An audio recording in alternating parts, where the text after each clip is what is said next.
Bueno, buenos días, buenas tardes, buenas noches. Estamos con el maestro Alberto Venegas Lynch. ¿Cómo estás, Alberto? Gracias por aceptar la invitación, de vuelta.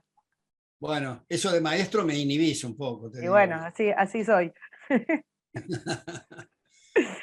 Gracias. Alberto, hace unos días me retó, me llamó la atención, no sé cómo lo digo, me dijo, esto no es capitalismo por el capitalismo facho. Yo dije, Alberto, estoy tratando de molestar a la gente en torno a un tema que me parte la cabeza, que es esta nueva connivencia, esta nueva eh, mezcolanza entre el capital servil, el capital que no busca el riesgo y que no busca más que su, digamos, que sostenerse en base a privilegios, y las burocracias estatales. A eso llamé capitalismo facho. Eh, y creo que es algo que se impone y que viene avanzando de una manera muy fuerte, que es esta unión entre élites burocráticas estatales y élites empresariales.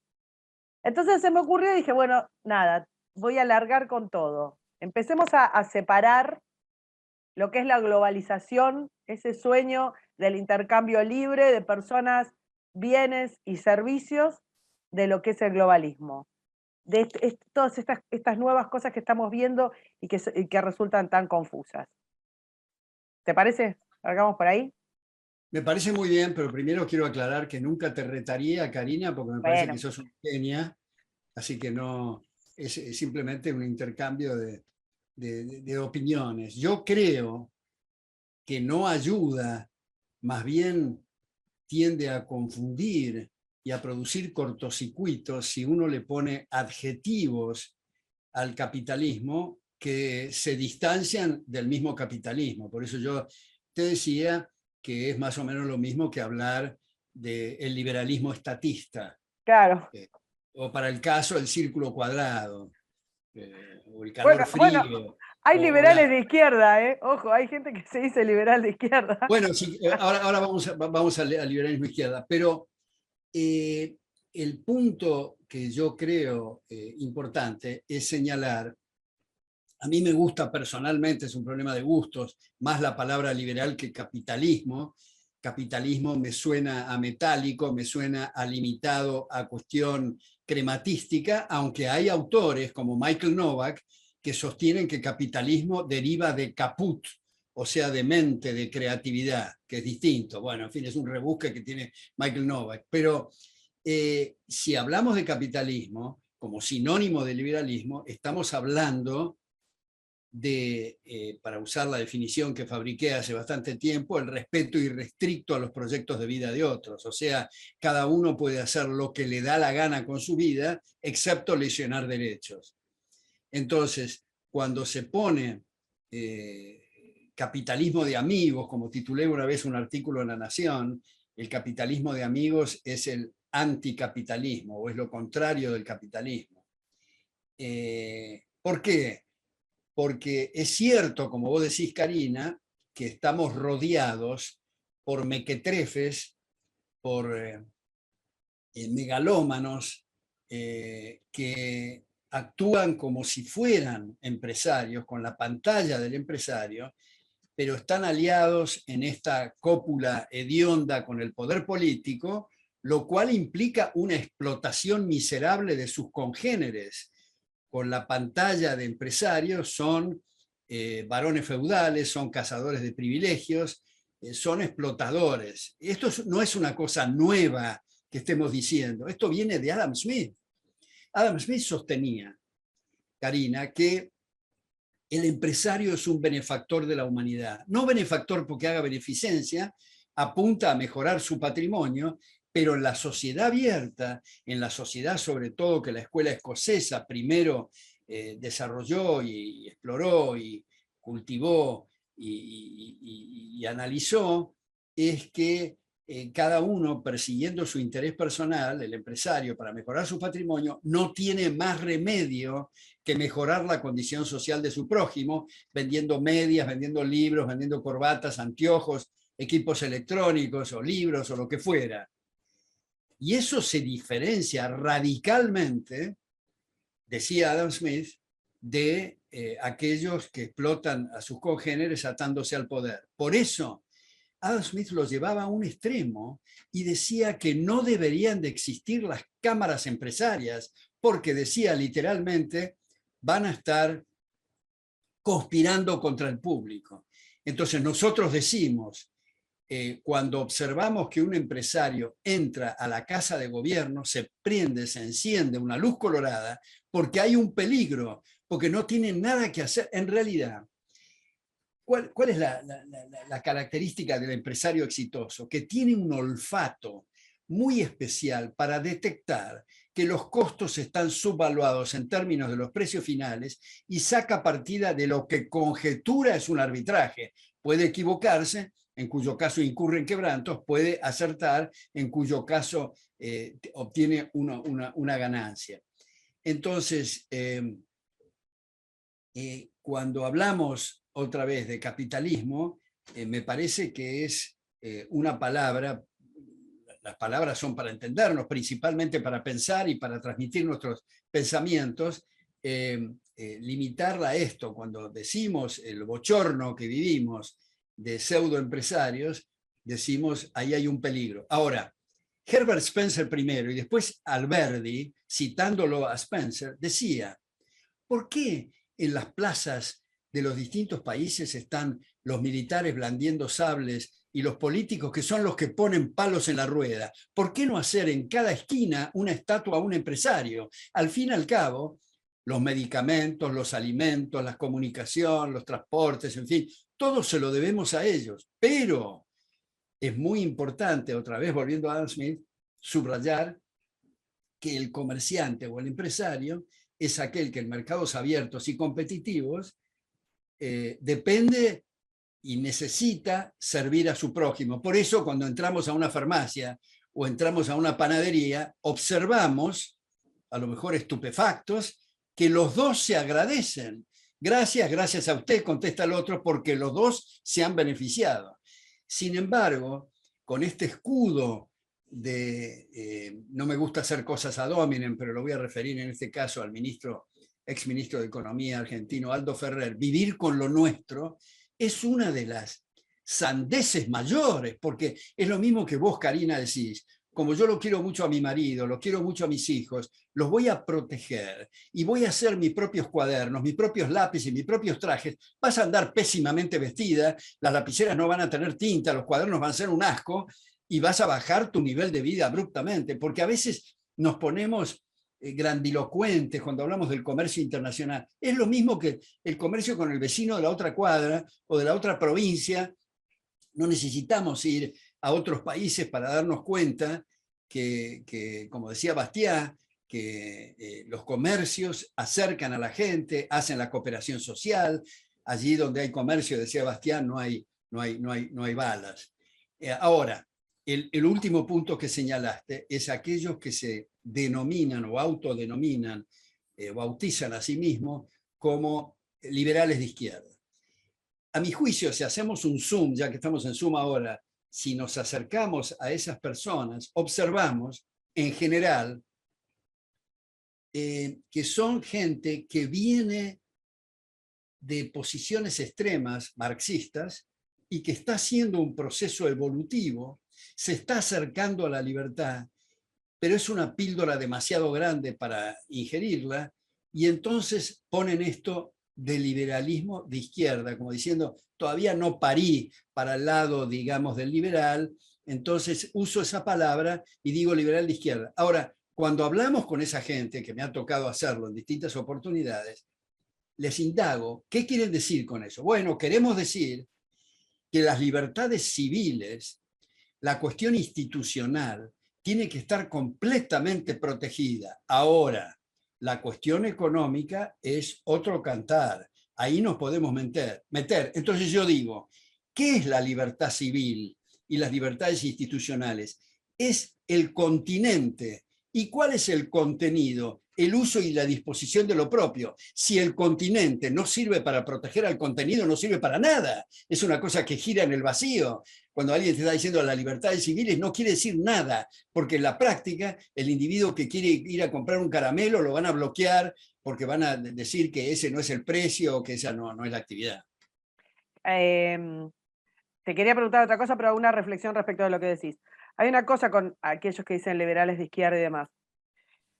Seguimos en una sociedad donde la izquierda tiene un prestigio relativo a la bondad y lo que no es izquierda, porque ni siquiera sé si es derecha, la libertad tiene un sesgo respecto de las cuestiones económicas que tienen que ver con el lucro y, como decía Escotado, es esencia de los enemigos del comercio. Entonces, libertades dentro del marco de actividades, yo qué sé, por fuera de las económicas, no les parecen tan mal.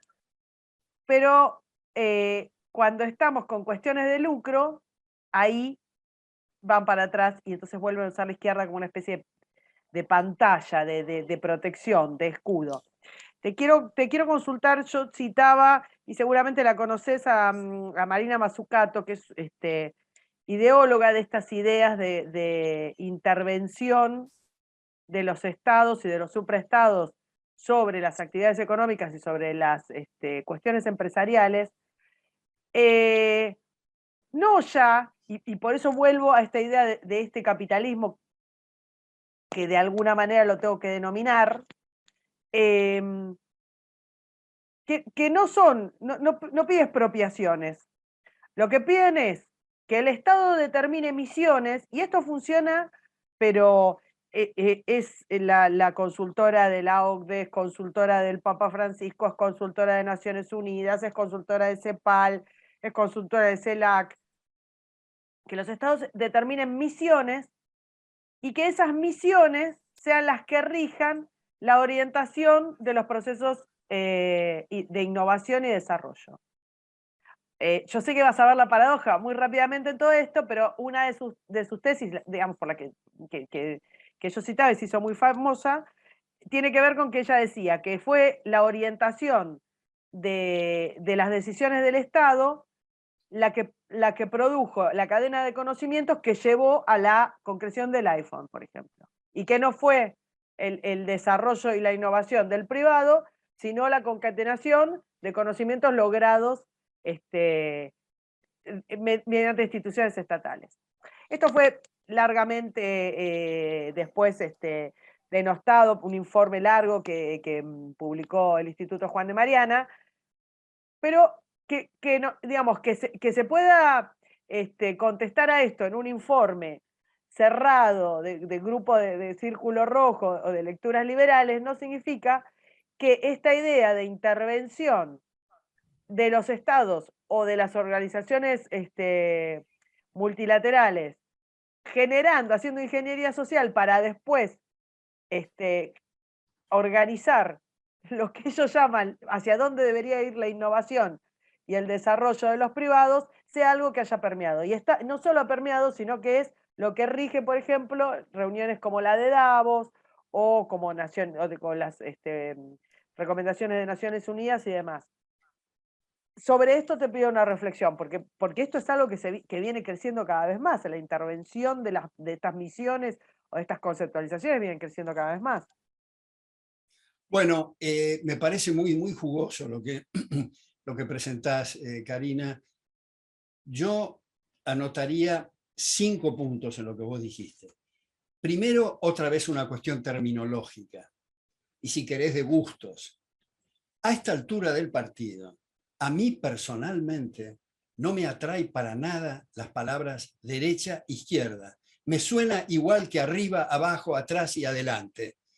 Son concepciones muy confusas. Por ejemplo, la izquierda en realidad nació, como se sabe, en la Revolución Francesa, los que se sentaron a la izquierda del rey, en la convención, en la Asamblea Francesa, que se oponían al abuso del poder, se oponían al statu quo. Con el tiempo, la izquierda se traicionó a sí misma y resulta que la apología de las botas y la apología del poder y el abuso del poder y un Leviatán desbocado.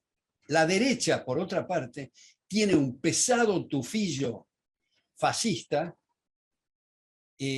conservador, no en el sentido de conservar la vida, la libertad y la propiedad, sino en el sentido de conservar el statu quo, otra vez, las telarañas mentales, gente que no puede concebir algo nuevo, siempre está con la falacia ad populum, esto es, si todos lo hacen está bien, si nadie lo hace está mal, no hubiéramos pasado del taparrabos y el garrote, porque el primero que descubrió el arco y la flecha fue algo nuevo, entonces estaríamos estancados con las cuevas, ni siquiera con chozas, desnudos, ni siquiera con ponchos, porque todo, ¿quién lo hizo primero? Y ese argumento.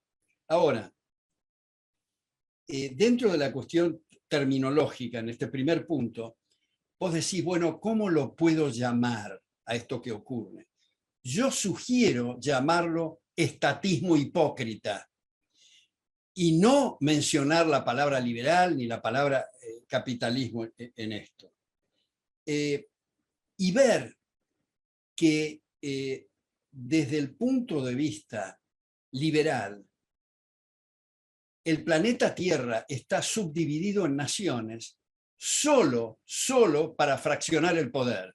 Y dentro de una nación que sea partidaria de la sociedad abierta, fraccionar a su vez en provincias, estados o municipios. Creo que la sugerencia de muchos, por ejemplo, este papa peronista que tenemos, de tener un gobierno universal o instituciones universales que dicten los parámetros, es especial para convertir al globo terráqueo en un gulag. Esto es, cualquiera de los dirigentes políticos, hay malos, buenos y regulares, muy pocos buenos, pero en fin, cualquiera que elijamos y le damos el poder universal, es una catástrofe para las libertades individuales. Ahora, vos mencionaste el tema del lucro. El otro día, en algo que yo inventé para la Universidad del SEMA, se la propuse a mi querido amigo Edgardo, que se llama el Foro de la Libertad, donde nos reunimos varios por Zoom y debatimos papers anteriormente distribuidos. En el último que tuvimos, hace poco, la semana pasada creo que fue, discutimos un paper de Milton Friedman, que es extraordinario, del año 70, en la revista del New York Times, que se llama, la traducción al castellano, es la mejor responsabilidad social del empresario es ganar dinero.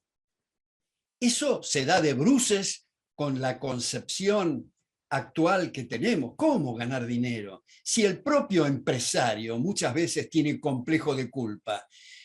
El empresario exitoso dice, bueno, tengo que devolverle algo a la sociedad. Como decía, antes le afané con las ganancias o le robé y ahora tengo que devolverle. Entonces, lo que está mostrando Milton Friedman es que el empresario que gana dinero, mucho dinero, quiere decir que ha satisfecho mucho las necesidades de su prójimo. Y vuelvo a Michael Novak en esto, que ha sido marxista y que en el libro El espíritu del capitalismo democrático, muestra un cambio notable, radical, digamos, en su postura hacia el liberalismo. Él dice, la caridad es muy importante, es un apoyo logístico muy interesante, la filantropía, pero ojo, si convertimos a todo el mundo en caritativos, nos morimos todos por inanición, porque uno le está dando el coso al otro, hay que producir, y justamente, por eso lo de Herbert Spencer y lo de Alberti, el empresario exitoso, el que gana mucho dinero, quiere decir dos cosas. Primero, que ha satisfecho las necesidades de su prójimo, como dijimos. Pero también, y muy importante, y creo que los liberales tenemos que hacernos examen de conciencia porque no somos suficientemente claros en pasar este mensaje, como una consecuencia no buscada, muchas veces no querida, su fortaleza, la del empresario exitosa, se lo transmite al débil vía las tasas de inversión. Esa es la única explicación de salarios e ingresos en términos reales. La diferencia entre Uganda y Alemania no es el clima, ni los recursos naturales, ni la etnia, ni los vientos, es recordemos, dicho sea de paso, hablando de recursos naturales, que el África es el continente que más recursos naturales alberga. Y Japón es un cascote que el 20% es habitable y Ahí comparemos, porque hay, es un tema mira, de las cejas para arriba, te ¿no? interrumpo en los puntos que pusiste porque ahí hay un punto clave. Nos la pasamos escuchando influencers, politicuchos y qué sé yo, que cuando tratan no sé, de hacer una propuesta nueva, y te hago comillitas con los dedos, lo que te dicen es, bueno, Argentina tiene todo para triunfar porque tenemos un tamaño grande, mucha riqueza y producimos alimentos, qué sé yo, como si Argentina, y tenemos dirigentes, y no sé, como si Argentina no hubiera tenido eso mismo los últimos 100 años de fracaso. ¿Entendés? Que volvemos a esa falacia respecto de la cual si tenés muchos recursos, entonces necesariamente tenés que triunfar. Lo dijiste, pero lo dijiste tal cual con el tema de África y Japón. No se trata de la cantidad de recursos, porque si no, estaríamos siempre en una cuestión de suma cero, no estaríamos generando riqueza, no estaríamos innovando. Bueno, exacto, Karina. Yo, igual que vos, estoy harto de la gente que dice, sí, pero en la Argentina tenemos todos los climas, tenemos recursos naturales, inventamos la virome, el colectivo y el El dulce de dulce de leche, a mí leche, qué claro. porro me importa. Eso no es el tema es que la gente se está muriendo de hambre, la pobreza se extiende debido a la manía de la política monótona, Y los aburrida. 4 climas los tenemos desde hace muchísimo tiempo. Digo, no es Pero que no. claro, pero exacto, exacto, en la época que era extraordinaria la Argentina y en la época actual que nos estamos arrastrando.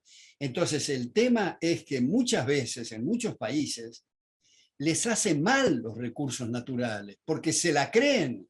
Y el tema no es lo que está en el subsuelo, el tema es qué hacemos con las instituciones. Por eso vuelvo al ejemplo de Japón o el caso de Suiza. Digamos que no tiene los recursos naturales ni remotamente que tiene la Argentina y tantos otros lugares. El tema es de las cejas para arriba, el tema son las instituciones. Pero quiero poner 2 puntos más que me quedaron de tus reflexiones, Karina. Uno es que se dice que en los aparatos estatales es la razón del conocimiento y no del sector privado, como vos acabas de decir. Yo creo que aquí hay un punto muy importante que ha desarrollado especial, aunque no únicamente Hayek. Precisamente en las sociedades abiertas, el conocimiento disperso y fraccionado entre Claro. millones de personas produce resultados extraordinarios. Sin embargo, y acá hago un paréntesis para citar a este periodista que seguramente vos conocés, John Stossel, con doble S, Sí. de Estados Unidos, donde el tipo, lo pongo en una cápsula rápida, decía, imaginemos un trozo de carne envuelto en celofán en una góndola en un supermercado. Ahora los invito, cerremos los ojos y vamos en regresión para atrás. Imaginemos los individuos que están haciendo cálculos en el campo, imaginemos los alambrados, los postes, y hagamos un pequeño paréntesis acá dentro del paréntesis para decir, los postes nomás entre plantar árboles y talarlos son proyectos de a veces de 30 años, además de las cartas de crédito, de los transportes, de las empresas para producir los transportes, bueno, después los fertilizantes, los plaguicidas, los tractores, los peones, los caballos, las riendas, la producción de las riendas y las monturas, el ganado, y nadie está pensando en la góndola, ni en el supermercado, ni en el celofán, ni el trozo de carne. Cada uno en el spot está haciendo lo que cree saber y la comunicación de este sistema de conocimiento a través del sistema de precios hace que ese cosito de carne que digo significa la cooperación de más o menos 800.000 personas, para ser conservador. Y mucha gente, como decía Michael Polanyi, hay conocimiento tácito, ni siquiera pueden explicar lo que están haciendo, lo hacen bien, igual que nosotros, vos y yo, Karina, andamos en bicicleta y no estamos explicando toda la cantidad de leyes físicas que implica andar en bicicleta, simplemente andamos. Lo mismo te encontrás con mucha gente, especialmente en el campo, que decís, bueno, pero ¿cómo hace esta especie de milagro? Y el tipo no lo puede explicar, pero lo hace maravillosamente bien. Y todos se combinan a través del sistema de precios. Luego vienen los megalómanos y dicen, no, no podemos dejar al mercado, a la anarquía del mercado, Claro. vamos a regularlo y entonces desaparece el celofán, desaparece la carne, la góndola y el supermercado. Entonces, esto implica, ¿qué implicó con este megalómano? Hablando del conocimiento estatal, es concentración de ignorancia en lugar de permitir fraccionar y dispersión del conocimiento. Entonces, me parece que es una cachetada a la inteligencia que alguien diga que el conocimiento aparece a raíz de las botas de la violencia y los aparatos burocráticos. Me parece que es un chiste de mal gusto a esta altura. Y por último, para terminar con los puntos que vos señalaste al principio, mi querido amigo Antonio Escotado ha producido, ha fabricado este libro, esta triada, 3 tomos de Los enemigos del comercio, que son realmente unos estudios extraordinarios. Yo en mis columnas semanales, en una de ellas publiqué algo que se llama Mi amigo Antonio Escotado, que lo hice con bastante emoción y conmovido inmediatamente que me enteré por el hijo de Antonio Escotado de la muerte de él, y reproduzco ahí uno de los últimos mails que me pasó Antonio, que es realmente emocionante, las cosas que dice, no es porque me la crea, sino para subrayar el vínculo que teníamos. Estábamos escribiendo un libro en coautoría en forma de diálogo, recién empezábamos las primeras etapas, que por supuesto no quedó inconcluso, pero una mente extraordinaria. Yo creo que habría que explorar, a pesar de que Antonio Escotado es conocido en gran medida por sus trabajos sobre las drogas, pero tiene una serie, y no es ¿Sabés que que... yo creo que un poco precisamente por eso está como menos respetado o más vedado? A pesar de ser, como dijiste, no sé, un privilegio de inteligencia y de ingenio, además, tipo, extremadamente divertido y brillante, pero viste que tiene como menos lugar en el abanico de los pensadores liberales, ¿no? Como que yo creo que le reprochan precisamente su trabajo sobre drogas. Sí, sí. Tiene muchos otros trabajos, pero Magnífico, sí. ese que vos dijiste, Los Los enemigos enemigos del del comercio, es un trabajo de investigación fenomenal. Y sí, tiene mucho sentido el humor. Ahí en YouTube están mis mano a mano con él. La última vez estaba cansado, así que hizo el Zoom desde la cama. Estaba dentro de la cama y me hablaba de ahí. Sí.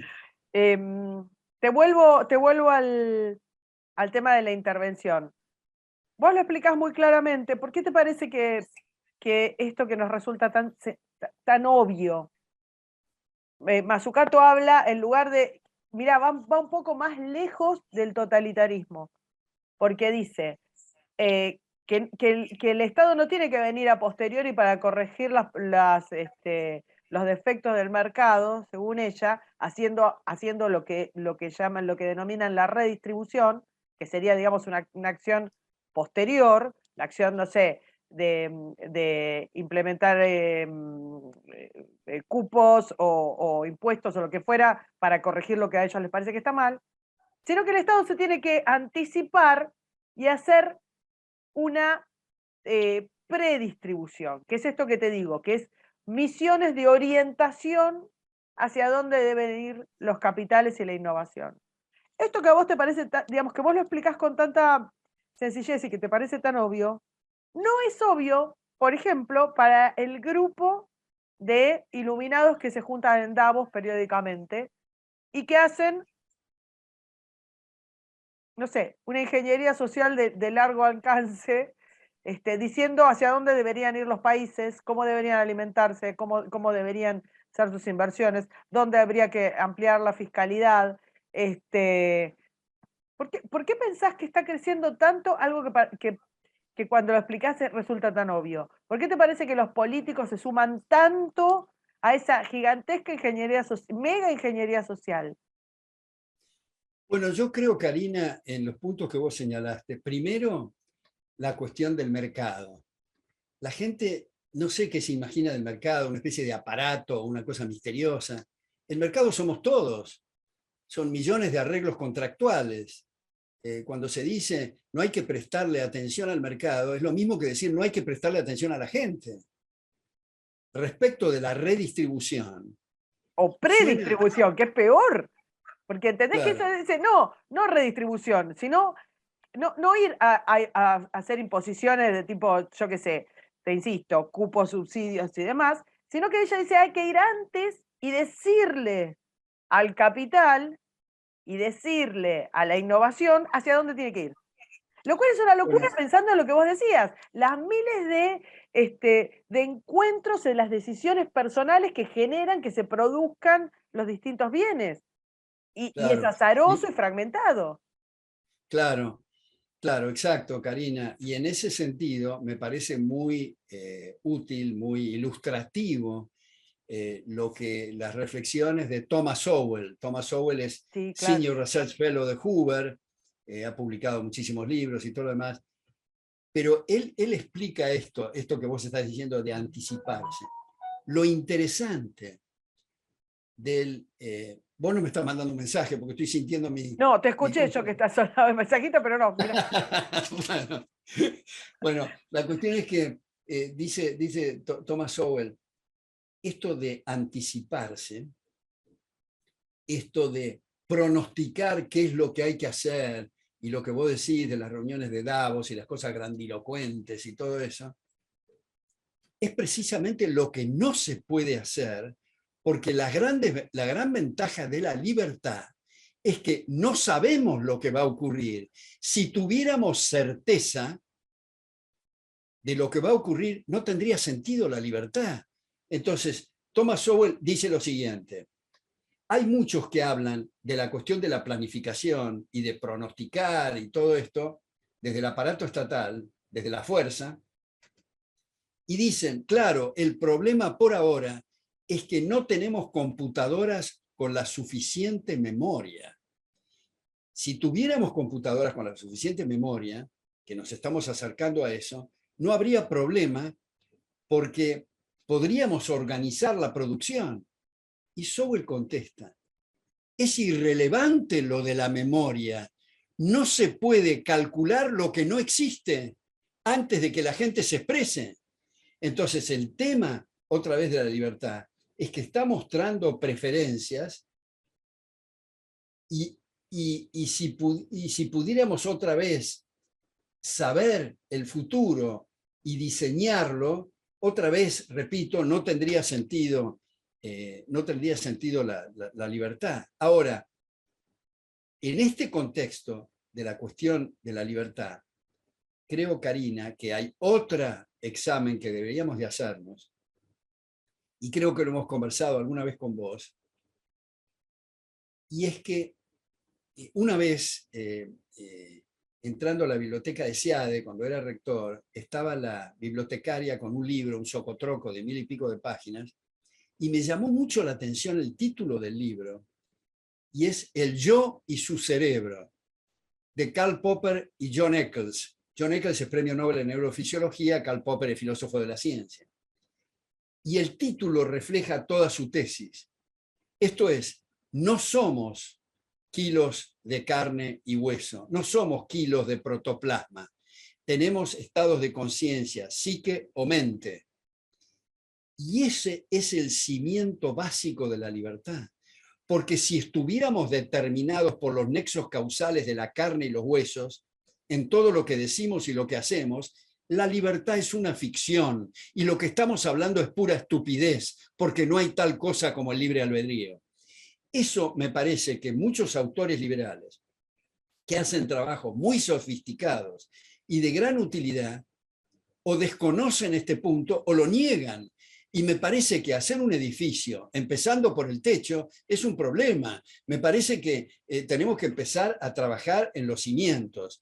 Y esto del libre albedrío de la mente o de la psique, y ahora que digo la psique, la mayor parte de los psicólogos, psiquiatras, psicología quiere decir estudio de la psique, niegan la existencia de la psique, porque son todos materialistas. Otra vez, no hago una cuestión ad hominem, no me gusta, pero la voy a hacer de nuevo, y me refiero a Zaffaroni.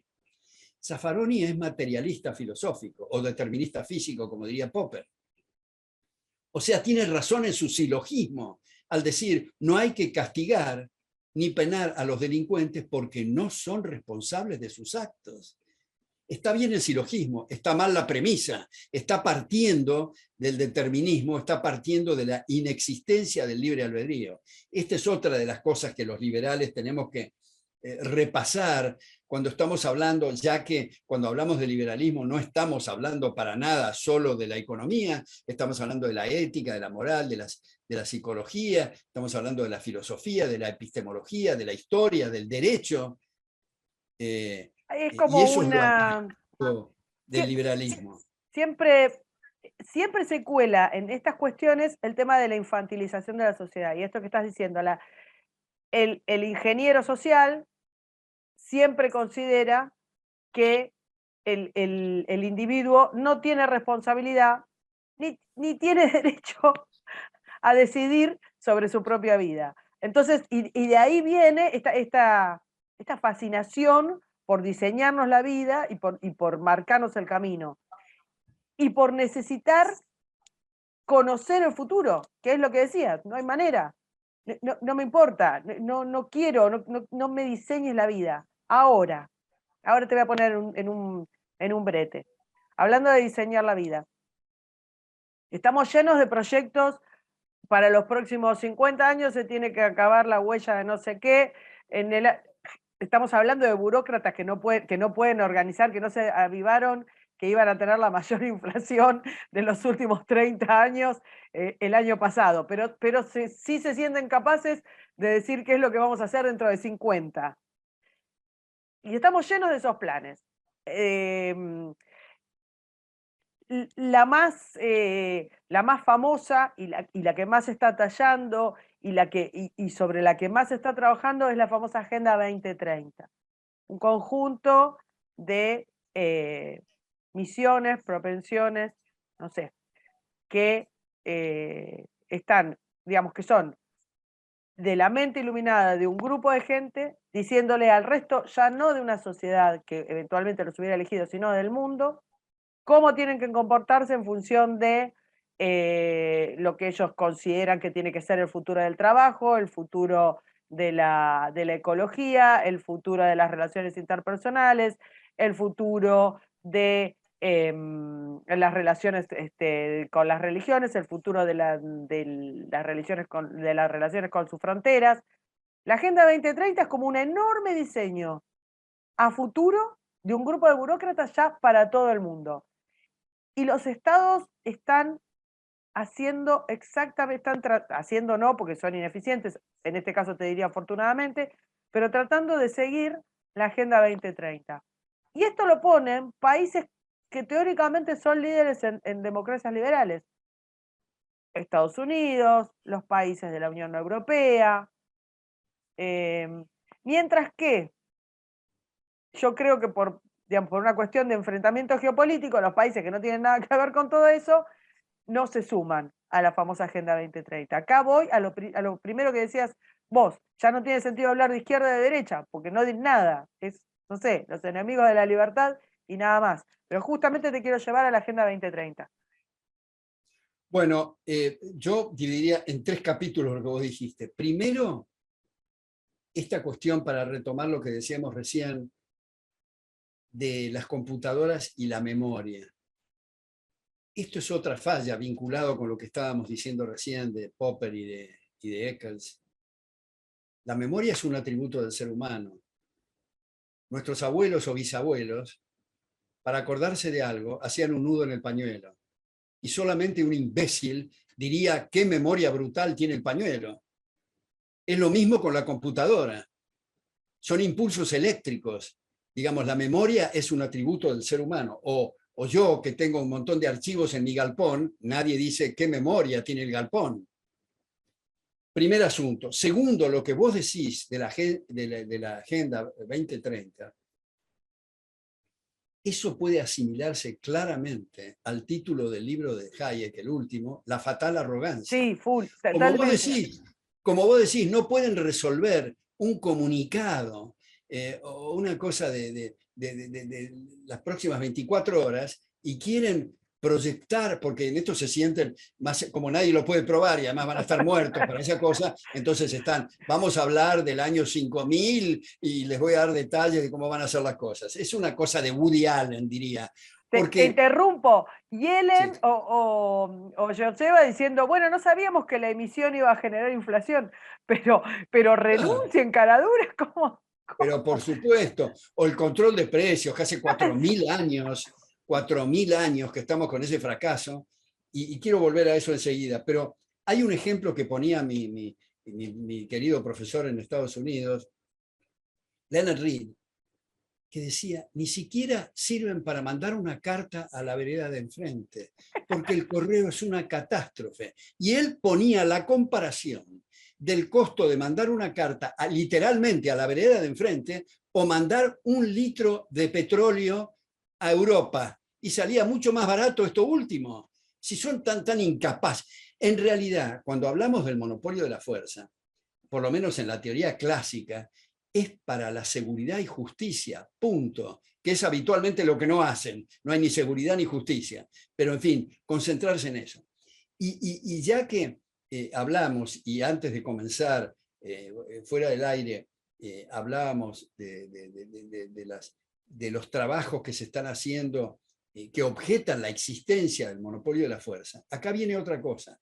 Debido a lo que vos decís, de la varaunda y de la hemorragia y de las cataratas de estupideces, estamos envueltos en cosas que no nos permiten nuevos paradigmas y trabajar en nuevas agendas, porque al fin y al cabo,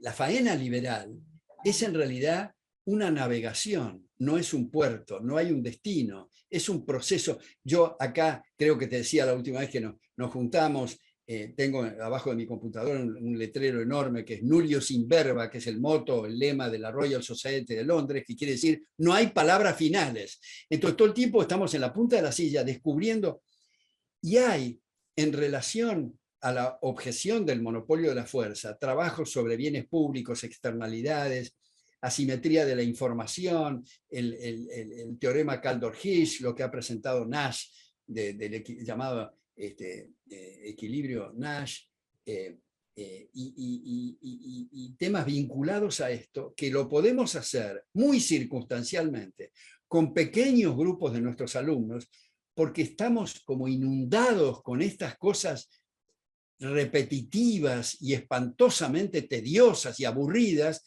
que no nos permiten trabajar, a pesar de que hay libros, ensayos y artículos muy jugosos que se han publicado en esta dirección. Pero deberíamos de poder tener debates serios, y no es serio que yo te diga a vos, Karina, te voy a explicar lo que va a suceder en el año 50.000 o qué sé yo. Vos me tenés que cortar porque es una imbecilidad, es mucho más que una fatal arrogancia. La Entonces, fatal arrogancia llevada a términos impresionantes. Esta semana, la presidenta de la Unión Europea, von der Leyen, anunció que creo que, mira, no sé si es para el 2026 o 20, bueno, dentro de unos años, determina la Unión Europea que las sociedades que cotizan en bolsa de toda la región tienen que tener una cantidad que la burocracia determina que es entre hombres y mujeres. Y si no, para solucionarlo, como siempre los estados para solucionarlo, lo solucionan metiendo sanciones o cuestiones impositivas.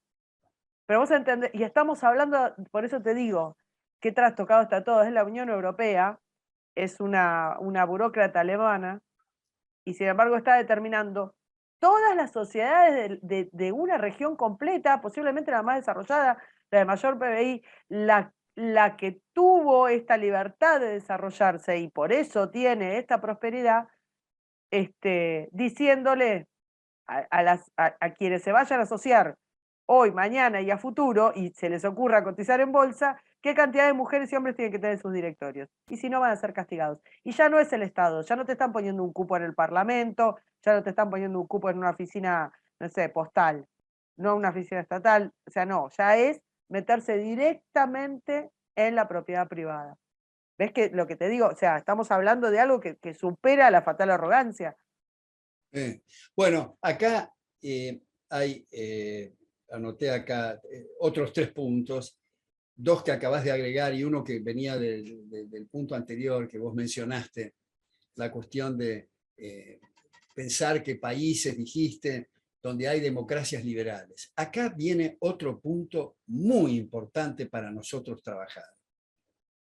Preguntarnos, ¿realmente en el mundo hay sistemas democráticos o están tendiendo cada vez más a sistemas cleptocráticos, o sea, gobiernos de ladrones, de sueños de vida, de propiedades y de libertades? Esto no solo va por algunos países alocados de nuestra región, como Cuba, Venezuela, Nicaragua, lamentablemente la Argentina, en fin. No, va también para Estados Unidos. Uno de mis libros se llama Estados Unidos contra Estados Unidos, que la primera edición es del Fondo de Cultura de México y la segunda de Unión Editorial de Madrid, donde muestro el declive y el apartamiento brutal respecto de los sabios principios de los padres fundadores. Y esto viene en una barranca abajo sumamente peligrosa. Entonces, como ha explicado los Giovanni Sartori de nuestra época, la parte medular de la democracia es el respeto por los derechos de las personas. Y la parte mecánica, secundaria, accesoria, secundaria, es el recuento de votos. Pero nos encontramos con que en las llamadas democracias modernas, la parte secundaria ha sustituido a la principal, Claro. y la principal no pasó a la secundaria, desapareció del mapa, es solamente recuento de votos. Con ese análisis deberíamos de decir que Hitler era un ejemplo de demócrata porque ganó con la primera minoría. Y Salvador Allende y el tipo que habla con los pajaritos en Venezuela y todos esos, decir que son demócratas. En realidad, este constitucionalista muerto hace no tanto tiempo, Juan González Calderón, decía: los demócratas de los números ni siquiera de números entienden, porque parten de 2 ecuaciones falsas. 50% más 1% igual a 100%. 50% menos 1% igual a 0%. Entonces, creo es otro de los deberes o asignaturas pendientes de los liberales. Tenemos que trabajar las neuronas y proponer nuevos límites al poder y no simplemente discutir anécdotas de cuáles van a ser el resultado de las próximas elecciones. Tenemos que poner nuevos límites al poder. Hayek ha sugerido para el legislativo, Bruno Leone ha sugerido para el judicial, Montesquieu en un pasaje poco explorado ha sugerido para el ejecutivo. Si no nos gusta lo de Montesquieu, no nos gusta lo de Bruno Leone, no nos gusta lo de Hayek, propongamos otras cosas, pero no nos quedemos siempre discutiendo, viste que el candidato tal, su amante es tal cosa, y las cosas de alcoba, no interesa nada de eso. En realidad, si yo les pregunto a quienes nos van a escuchar en este YouTube, cuando lo pongas a esto, ¿quién es el presidente o quién es el primer ministro de Suiza? Nadie me va a poder responder. Nadie sabe porque no interesa. Lo importante son las instituciones y no los caudillajes a que estamos acostumbrados con esas sonrisas pornográficas en las campañas electorales. Entonces, me parece que tenemos que trabajar otra vez las neuronas para proponer límites al poder. Y la segunda cuestión que vos hablabas recién, Karina, de esto de proyectar y todas estas cosas grandilocuentes y la fatal arrogancia, creo que los que mejor han acertado respecto del futuro son los que escribieron ciencia ficción. Como por ejemplo, Eric Blair, con el seudónimo de George Orwell, o Huxley. Huxley parece que hubiera viajado en el tiempo, sinceramente. Bueno, exacto, Karina. Fíjate que yo creo que Huxley... Porque Orwell, perdóname que te interrumpa, Orwell hablaba de lo que había, ficcionó lo que había visto. Ficcionó y lo hizo, le dio, digamos, una cuestión, no sé, fantasiosa a lo que había visto. Pero Huxley vio lo que venía. Y para mí es absolutamente increíble que ese tipo haya...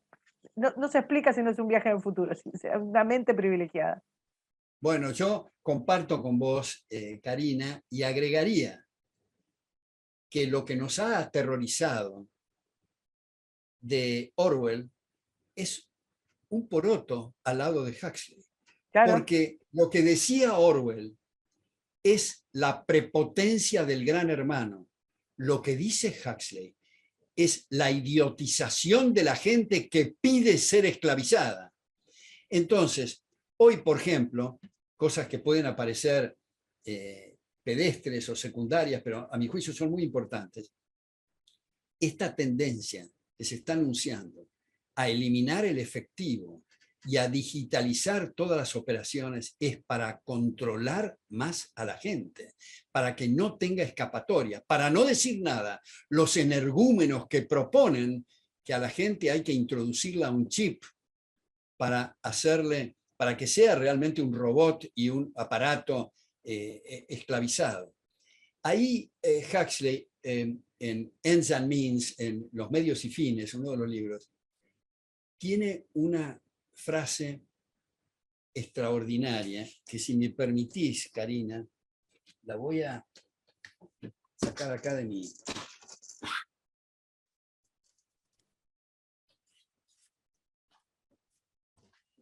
La saco de la biblioteca porque no me la acuerdo bien, pero es, a ver, es una cosa... Escucha, espero encontrarla, caramba. Tranquilo. Un día tenemos que hacer un video recorriendo tu biblioteca. Sí, mis mejores amigos son. Ah, acá la encontré. Bueno, está en inglés, pero digo, en mayor o menor medida, todas las comunidades llamadas civilizadas modernas están constituidas por un grupo reducido de corruptos por demasiado poder y un grupo inmenso de sujetos corruptos por demasiada actitud pasiva e irresponsable de obediencia frente al poder. Huxley, que si bien es cierto, en su primera versión del Mundo Feliz tenía ciertos rastros socialistones, en la versión de El Mundo Feliz revisitado, es algo extraordinariamente liberal, con una potencia increíble. Hay en YouTube algunos de los reportajes que le han hecho a Huxley, y es, como vos decís, Karina, una mente increíblemente adelantada, profunda. sí, adelantada. Claro, sí. Y mucho más que todos estos de la CEPAL y las juntas de planificadores que se juntan y, como vos decís, no pueden, no saben ni siquiera lo que está sucediendo bajo su nariz en ese momento, como pusiste el ejemplo antes del proceso inflacionario, pero quieren arreglar, como el presidente argentino en la última reunión, que hablaba que yo propongo arreglar la parte de la comida y la alimentación planetaria. Es una cosa que yo no sé. Bueno, mientras tanto tenemos que los grandes ingenieros sociales, amparados en estos ismos tan propios del anticapitalismo como el veganismo, el ecologismo y todo esto, han logrado, por ejemplo, llevar en pocos años a Sri Lanka al hambre, ¿tá? Por implementar, en lugar de permitir la libre, que discurran libremente los conocimientos y los saberes y los intercambios para que la agricultura moderna prospere, no. Agarraron y de arriba para abajo implementaron unos planes que hicieron bolsa una sociedad que la llevaron al hambre y a la ruina. Fíjate vos, Eh, disculpame, que te interrumpo un minuto para decir, ya que lo mencionaste a Sri Lanka, el caso del agua es muy interesante. claro. Hay un economista que estaba haciendo una comparación entre Sri Lanka y Australia, diciendo, pero ¿por qué si hay mucho más precipitación pluvial en Sri Lanka que en Australia, por qué es que la gente se muere intoxicada por agua contaminada y por sed, cuando en Australia es mucho menor la cantidad de agua disponible y sin embargo no ocurre eso? Es porque la recepción del agua, la distribución del agua está en manos de burócratas. Entonces producen estas cosas. Y yo creo en este sentido, agrego mi interrupción, Karina, que hay muchas instituciones internacionales, como el Fondo Monetario Internacional, que son instituciones nefastas, Hicimos un que habría video, ¿te que acordás? abolir. Sobre el fondo. ¿Eh? Hicimos un video sobre el fondo, ¿te Ah, acordás? bueno, entonces no repito eso, pero No, digamos, no, repetí, son repetí. individuos que utilizan recursos ajenos por la fuerza de los contribuyentes de distintos países para financiar gobiernos fallidos y muchas veces muy corruptos, ya que estamos hablando de Sri Lanka. El caso de Uganda, ya que mencionamos antes, de este gobernante corrupto que es, como decía Paul Johnson, el único caníbal institucionalizado, porque tenía cuerpos humanos en su heladera que los engullía, y tenía un patrimonio en esa época de 6.000 millones de dólares en el extranjero, digamos, y seguía financiando el Fondo Monetario. Así ha sucedido con México, con Turquía, con Brasil, con Argentina y con tantos otros lugares. Ahora lo de la Argentina es una cosa patética lo que está ocurriendo con el fondo. Pero en fin, hicimos un trabajo aparte de la cuestión del fondo que no me acordaba. Te iba a decir para ir cerrando. Llevamos una hora hablando. Yo me quedaría un montón más. Tengo un Yo montón de también. preguntas. Pero por lo menos esta parte la quiero cerrar con el tema con el que largamos, que fue, hay una mezcla, hay una confusión, me parece, en la gente entre lo que es globalismo y lo que es globalización. Y me parece que esta cosa de la ingeniería social supranacional, que es este globalismo, esto de lo que hablábamos, de Davos y demás, le ha quitado prestigio a aquello que los liberales teníamos como lo positivo, que es la globalización. Entonces, volvamos a esta reflexión para dejarla sellada, para que se entienda bien, porque quizás no lo repetimos lo suficiente. Globalismo no es globalización, al contrario, creo que el globalismo es el veneno de la globalización, pero no sé si estás de acuerdo. Completamente de acuerdo. Creo que cuando se habla de un gobierno universal, cuando se habla de tarifas, cuando se habla de aranceles, cuando se habla de cupos, cuando se habla de limitaciones a las inmigraciones, a los movimientos migratorios, etcétera, es todo un proceso de ingeniería social que, igual que cuando se hace localmente el intervencionismo, perjudica grandemente a los diversos países y los diversos habitantes. Yo creo que aquí hay una cosa, volviendo también al origen de lo que vos decías de los empresarios prebendarios, cuando dicen un minuto, este asunto de la globalización, abrir las fronteras, denos tiempo, necesitamos ponernos a la par de la tecnología extranjera y tenemos que empaparnos del know-how y por lo tanto no vamos tan rápido, mantengamos el proteccionismo. Esto todo es una zaraza imposible de digerir, ¿no? En primer lugar, es importante explicar que el llamado proteccionismo desprotege. Porque, claro, Karina, la mayor parte de los proyectos empresarios y en la vida en general, no tienen éxito en el momento inmediato. Generalmente dan pérdidas en los primeros periodos para tener ganancias que más que compensen las pérdidas, por lo menos esa es la conjetura.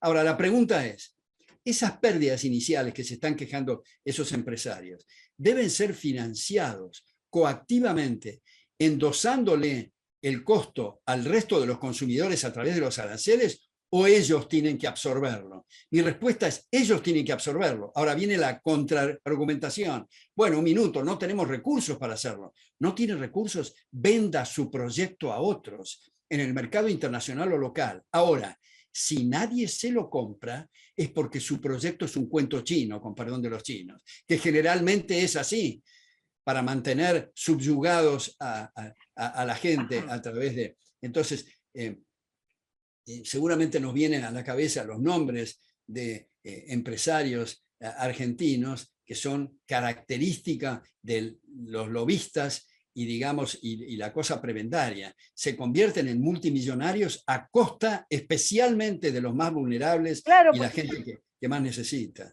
hay una cuestión de todo esto, y de las libertades, y de las consecuencias de las libertades, y la responsabilidad de las libertades, que tiene que ver con el riesgo. Si digamos, vos vas a buscar, vos vas a poner tu patrimonio, tu piel en riesgo, y eso es lo que va a hacer que protejas tu proyecto.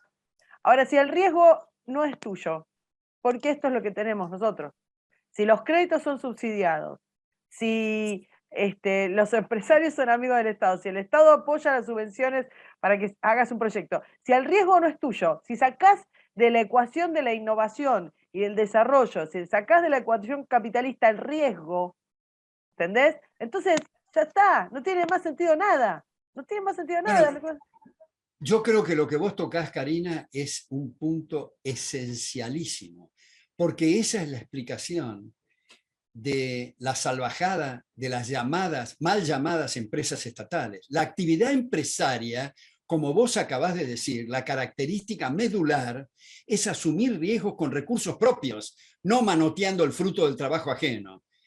Entonces, la empresa estatal, desde el momento uno, desde que se constituyó, implica meterle la mano en el bolsillo a otro y forzarlo a hacer cosas que hubiera hecho de otra manera. Y si hace lo mismo, ¿para qué diablo se metió?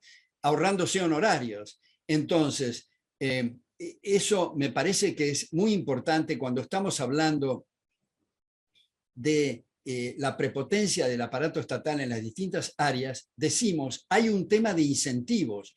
No es lo mismo la forma en que vos y yo, Karina, procedemos cuando pagamos las cuentas del café que consumimos y la forma que prendemos las luces, que si le obligamos a otro a pagar las cuentas. La actitud es completamente distinta. Es un tema, hay economistas como Ronald Coase, como Harold Dempsey, como Douglas North, que han trabajado exclusivamente en este tema de los incentivos. Lo que vos acabás de decir del riesgo es algo fundamental. Mi actitud es distinta cuando yo asumo riesgo con recursos propios que cuando te obligo a vos a asumirlo. Mi actitud va a ser completamente distinta. Por eso, cuando se traspasan empresas estatales a privadas, sea instituciones educativas, sea actividades comerciales, al momento siguiente de que sos la dueña, tu actitud es completamente distinto cuando antes simplemente dabas directivas para que paguen otros coactivamente y todavía tenés o se tiene la caradurez de decir que se hace en beneficio de los pobres, cuando son los más explotados y atropellados en sus derechos y en sus salarios en términos reales, ¿no? Exactamente. Bueno, vamos a cortar acá porque te saqué un montón de tiempo, pero me voy a atrever a proponer al aire la próxima, que es si hablamos después, en otra próxima, un poco de anarcocapitalismo y de los temas del anarcocapitalismo. Bueno, Parece... solamente agrego en eso que esa expresión no me gusta, porque Ya sé. anarquía, el primero que la utilizó fue William Goodwin el marido de Mary Wollstonecraft, la primera real feminista que hablaba de los derechos del hombre igual que los de la mujer, ¿no? Ahora que es Sí. pseudo feministas o antifeministas, el padre de Mary Shelley, la de Frankenstein, digamos, fue el primero que usó la palabra anarquismo, y eso está también en diccionarios de filosofía, quiere decir ausencia de normas, y eso es invivible.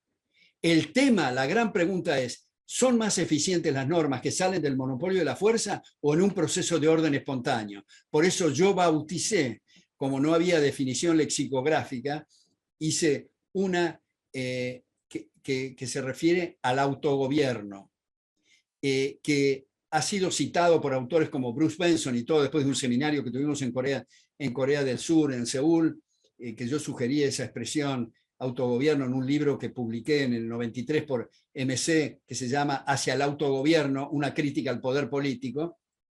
Esa es una palabra que me atrae. Y termino con esto, Karina.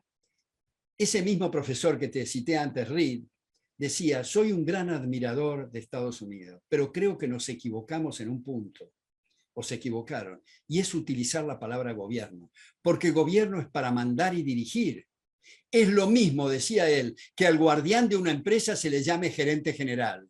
Es un error. En todo caso, son agencias de protección, agencias de justicia, que otra vez no es lo que hacen los gobernantes. Bueno, fue un gusto enorme, Karina, como siempre, hablar con vos. Así que bueno, espero que la próxima reunión en ese tema lo podamos Dale, hacer. pues así le sacamos jugo, hacemos como otra hora, porque si no la gente no se queda tanto tiempo y nosotros nos quedaríamos hablando un montón de tiempo, así que Así es. exacto. Bueno, muchas gracias, Alberto, por todo. Nos Muchas vemos. gracias a vos, Karina. Encantado Hasta de haber luego. estado con vos. Hasta luego.